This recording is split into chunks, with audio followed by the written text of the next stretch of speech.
Sheriff's Office. It is indeed heartbreaking news. 5 people have been killed.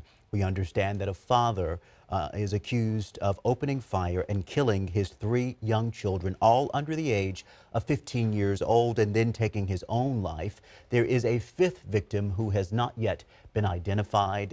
We do have crews who are working this story across the region tonight as we work to make sense of this horrible tragedy. It's heartbreaking when you hear something like this happening on a church grounds, no less. As we work to make more sense of this, we want you to know that we have crews stationed at the area hospital in our region. We have crews who are surrounding this area, working to talk to neighbors and to law enforcement there on scene. You just heard the update from the deputies saying that they expect to give us another update before 10 or 11 o'clock tonight. But again, they are just working an absolute tragedy today as they try to make sense of exactly what happened. This is right near Arden Fair Mall. It's a very busy area. It happened around 5:07 to be exact. Someone there in the church says they heard a gunshot and then they heard more gunfire. As you can understand, they decided, hey, I got to get out of here. I need to call for help.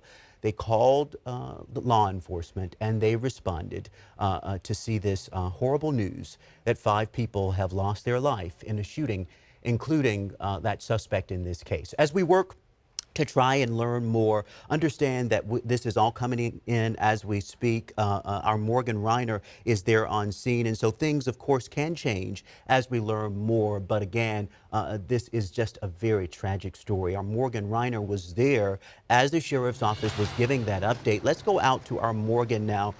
Morgan, this is just heartbreaking. Chris, there's no better way to describe it other than heartbreaking. And what we were just told here is that this involved a family. So you had a father, we don't know his name yet, we don't know his age, but he shot his 3 children and then turned the gun on himself. Now that's 4, but there was a 5th person, and right now it's unclear who the 5th person was. It could have been a girlfriend, it could have been a wife. That much they don't know yet. But again, 3 kids under the age of 15, and we were told none of them even made it to the hospital. They were all pronounced dead at the scene. Now there were some other church congregants there. There were some workers and employees there as well that heard the gunshots go off, that called police. Initially they had a search, but then they determined that the shooter turned the gun around on himself. Chris, it is a heartbreaking situation unfolding here. They believe right now that it's 2 young females and a male. Where they live, where they're from, we don't know, but he says that at this point he can assume that they are members of the church. We asked if there were any reasons, any motives that he gave before the shooting.